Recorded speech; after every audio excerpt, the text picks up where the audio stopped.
Baik, halo selamat pagi teman-teman semuanya dimanapun kalian berada. Apa kabar? Semoga kabarnya baik semua ya. Baik, di sini Bulia akan mencoba menjelaskan sebuah materi berkaitan dengan bidang pribadi yang judulnya Siapa Aku atau Who Am I. Nah, di sini nanti kita akan belajar untuk lebih mengenal tentang diri kita itu siapa sih sebenarnya, kita itu kemampuannya apa saja, seperti apa karakter kita, kelebihan, kekurangan kita, seperti itu ya. Jadi tujuan dari pemberian materi ini supaya kita bisa lebih mengenal, lebih mengetahui siapa diri kita yang sesungguhnya. Nah, kalau kita sudah bisa mengenal diri kita, pasti kita akan lebih mudah juga mengenal orang lain dengan baik dan juga akan mendukung eh, relasi kita dengan orang lain, bagaimana kita berhubungan dengan orang lain. Nah, terkadang kita lebih mudah untuk mengenal atau mengetahui kelebihan kekurangan orang lain dibanding diri kita sendiri gitu ya. Karena seringkali kita itu punya kecenderungan suka kepo atau suka lebih ingin tahu urusan orang lain dibandingkan uh, untuk melihat ke dalam diri kita sendiri. Nah, maka sekarang kita coba untuk fokus pada diri kita, melihat siapa sih aku yang sebenarnya, melihat kemampuanku tuh apa ya sebenarnya, aku tuh punya potensi apa saja, kemudian sifat-sifatku itu seperti apa, apakah sifat-sifatku itu sudah baik atau masih banyak yang harus diperbaiki, kelebihan kekuranganku apa dan sebagainya, seperti itu. Baik, Bule akan mulai. Ini tadi tujuannya ya, supaya kita lebih mengenal diri kita, potensi, sifat, karakter, kelebihan, dan kekurangan diri. Nah, proses pengenalan diri. Jadi setiap manusia itu di muka bumi ini yang hidup itu pasti pertumbuhan atau perkembangannya baik secara fisik maupun secara psikologis itu pasti berkaitan dengan orang lain di luar dirinya gitu ya. Terutama untuk pengalaman psikis atau psikologis itu bagaimana dia berhubungan dengan orang lain itu sangat mempengaruhi perkembangan dirinya secara psikologis. Nah, misalnya contohnya aja, bila seseorang itu bergaul atau dekat dengan orang yang banyak memberikan pengaruh positif untuk dirinya, pasti perkembangannya juga akan lebih mengarah ke hal yang positif. Pasti banyak hal yang lebih baik dari diri dia gitu ya. Tetapi kalau misalnya dia lebih banyak bergaul atau berteman dengan yang uh, apa ya, ternyata temannya itu kok lebih banyak memberikan pengaruh negatif misalnya. Nah, pasti nanti secara tidak langsung dia juga kecenderungannya akan perilakunya mengarah ke hal yang negatif seperti itu. Nah, manusia itu selain sebagai makhluk pribadi, dia juga makhluk sosial, jadi sangat sangat butuh untuk berhubungan dengan orang lain. Jadi nggak bisa manusia itu di dunia ini hidup hanya sendiri, tidak membutuhkan orang lain. Pasti kalaupun ada yang seperti itu, pasti dia perkembangannya atau pertumbuhannya tidak tidak tidak maksimal atau tidak ideal seperti itu ya, karena pasti akan ada hal-hal yang kurang dari dirinya. Oke. Nah, bagaimana kita akan mencoba untuk mengenal atau mengetahui diri kita? Nah, di sini ada sebuah teori yang dinamakan teori jendela Johari. Nah, menurut teori ini, setiap pribadi atau setiap manusia itu dapat diibaratkan sebagai sebuah jendela dengan tirai yang menutupinya. Nah, kalau di gambar situ, gambar jendelanya tirainya sudah terbuka ya. Nah, pribadi itu seolah-olah sembunyi di balik tirai. Akan tetapi jika kita singkap atau kita buka, maka akan terlihat sebuah jendela dengan 4 bidang. Nah, dalam gambar tersebut jendelanya sudah dibuka tirainya, jadi kelihatan ada 4 bidang. 4 bidangnya itu apa saja? Nah, ini. Oh ya, kenapa teori ini dinamakan teori jendela Johari? Mungkin kalian bisa baca di layar, karena yang membuat teori ini tokohnya adalah Joseph Louvre dan Harry Ingham. Jadi Johari adalah singkatan dari Joe dan Harry, gitu ya. Jadi jendela Johari, teori tentang keterbukaan diri pribadi dalam berhubungan dengan orang lain. Nah, di situ ada 4 bidang. Ada bidang 1 yang dinamakan dengan ruang terbuka, bidang 2 dinamakan dengan ruang buta, bidang ketiga dinamakan dengan ruang rahasia, dan bidang keempat dinamakan dengan ruang gelap. Nah, penjelasannya seperti apa?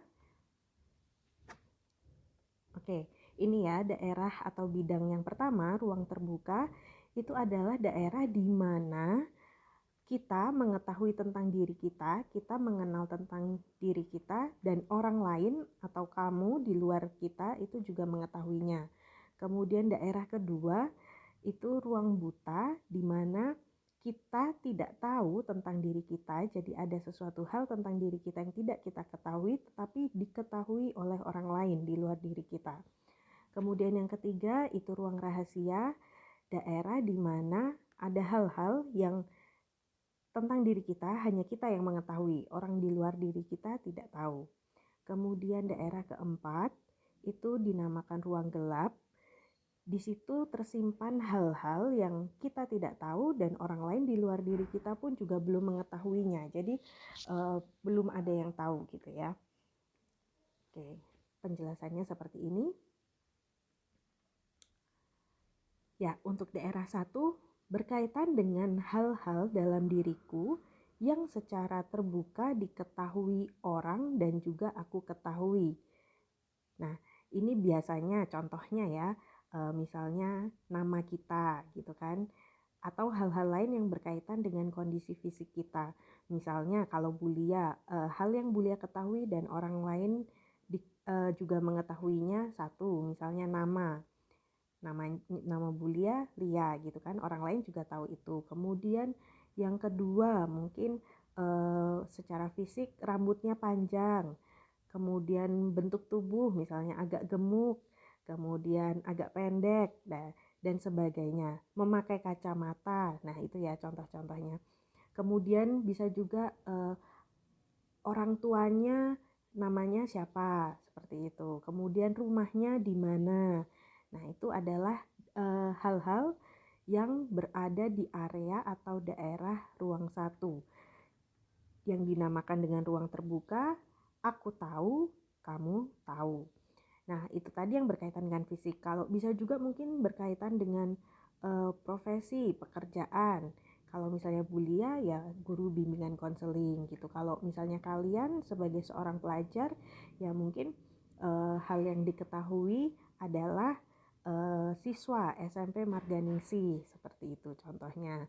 Kemudian mungkin bisa juga tentang kemampuan kalian atau bakat kalian yang misalnya kalian sudah ketahui dan orang lain juga sudah tahu. Misalnya kalian pernah menjadi juara lomba cerdas cermat misalnya, dan itu diketahui orang-orang.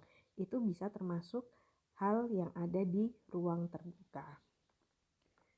Selanjutnya, untuk daerah yang kedua atau dinamakan ruang buta, di situ adalah hal-hal yang orang lain ketahui tetapi kita tidak ketahui. Nih ya, ada kalanya kita tidak melihat diri kita sendiri, tetapi orang lainlah yang dapat melihatnya. Bila tirai ruang buta tidak kita singkap atau tidak kita buka, berarti kita menutup diri terhadap masukan dari orang lain. Dan kita akan tetap dalam keadaan buta dan tidak mengenali hal-hal yang kita tidak tahu. Contohnya apa? Misalnya nih, misalnya gini, misalnya kita itu sebenarnya punya suatu kemampuan, tetapi kita sendiri tidak menyadarinya misalnya, tetapi orang lain yang melihat itu. Misalnya pinter nyanyi, ya misalnya kita tuh bisa sih nyanyi, cuman karena kita malu atau karena kita kurang pede gitu kan, kita merasanya suaraku tuh jelek gitu. Padahal orang lain yang mendengarkan itu menilai kamu itu suaranya bagus kok gitu. Nah, orang lain akan memberi masukan, ayo kamu berlatih lagi menyanyi atau kamu berani aja menyanyi kayak gitu. Nah, berarti kemampuan bernyanyi ini adalah hal yang ada di dalam ruang buta. Orang lain tahu, tapi kita tidak tahu. Kita tidak tahunya karena mungkin kita masih menutup diri gitu ya, karena kita tidak percaya diri atau karena kita kurang berani. Misalnya itu. Atau nanti coba kalian silakan cari contoh-contoh lainnya ya yang berkaitan dengan ruang buta ini. Kemudian daerah yang ketiga atau dinamakan ruang rahasia. Nah, ini penjelasannya, dalam hidup kita selalu menyimpan rahasia pribadi. Tidak semua hal kita buka atau ceritakan pada orang lain. Misalnya, ada persoalan pribadi, persoalan dalam keluarga, dan lain-lain.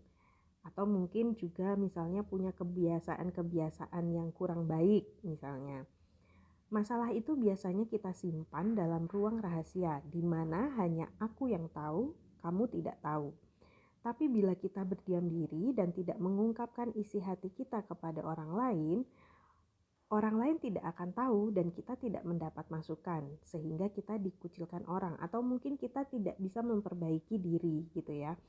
Contohnya misalnya kalau kita punya kebiasaan buruk yang itu hanya rahasia kita dan kita tidak ungkapkan ke orang lain, ya orang lain gak bisa membantu kita untuk memberi masukan bagaimana supaya kita bisa lebih baik gitu.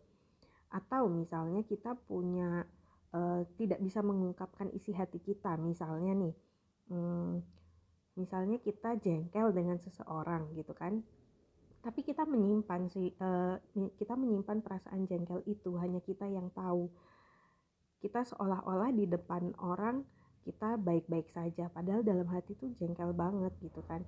Nah, seandainya kita bisa mengungkapkan perasaan jengkel itu, tentunya dengan cara yang baik dan alasannya apa, kenapa kalau jengkel gitu. Nah, pasti nanti akan ada orang yang membantu kita, memberi masukan, mungkin kita harus seperti apa, kita harus bagaimana supaya tidak jengkel lagi, atau ya bagaimana solusinya biar kita bisa mengatasi rasa jengkel kita.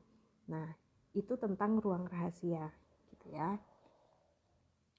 Kemudian yang daerah keempat dinamakan ruang gelap, di mana aku tidak tahu, kamu tidak tahu. Jadi ini masih daerah misteri gitu ya.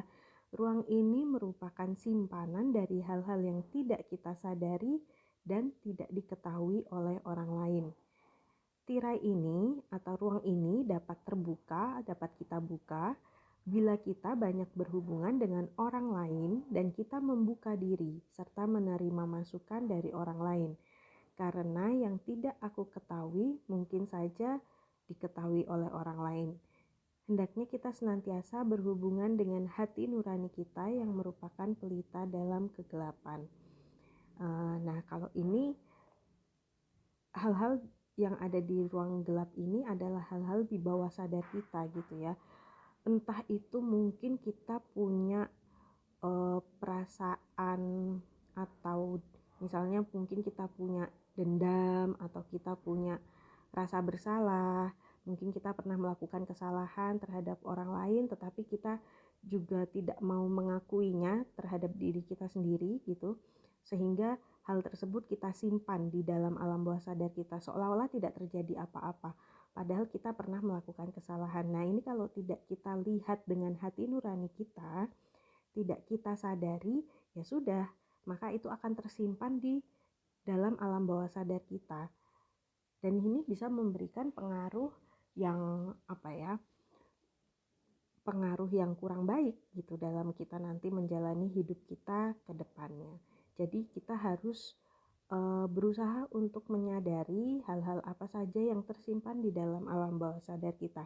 Ya, ini bukan hal mudah ya, bukan perkara yang mudah, tetapi ya bisa kok diusahakan. Prinsipnya itu tadi, kalau semakin empat daerah itu terbuka, maka semakin sedikit hal yang kita simpan. Nah, kita dalam berhubungan dengan orang lain itu akan lebih baik. Ini kesimpulannya. Dalam ruang buta, kita perlu membuka diri untuk menerima masukan orang yang akan jadi pertimbangan kita dalam menemukan siapa aku. Sebaliknya, pada ruang rahasia, kita perlu membuka diri agar orang lain bisa memberi masukan tentang diri kita. Akhirnya, semua akan menjadi ruang yang terbuka. Untuk menemukan diri kita perlu banyak mendengar, membuka diri, berkomunikasi, dan berdiskusi dengan orang lain. Jadi semakin kita bisa terbuka dengan orang lain, maka pertumbuhan dan perkembangan hidup kita itu akan menjadi lebih baik, seperti itu. Dan kita juga dalam berrelasi dengan orang lain juga akan lebih baik, lebih lancar, seperti itu.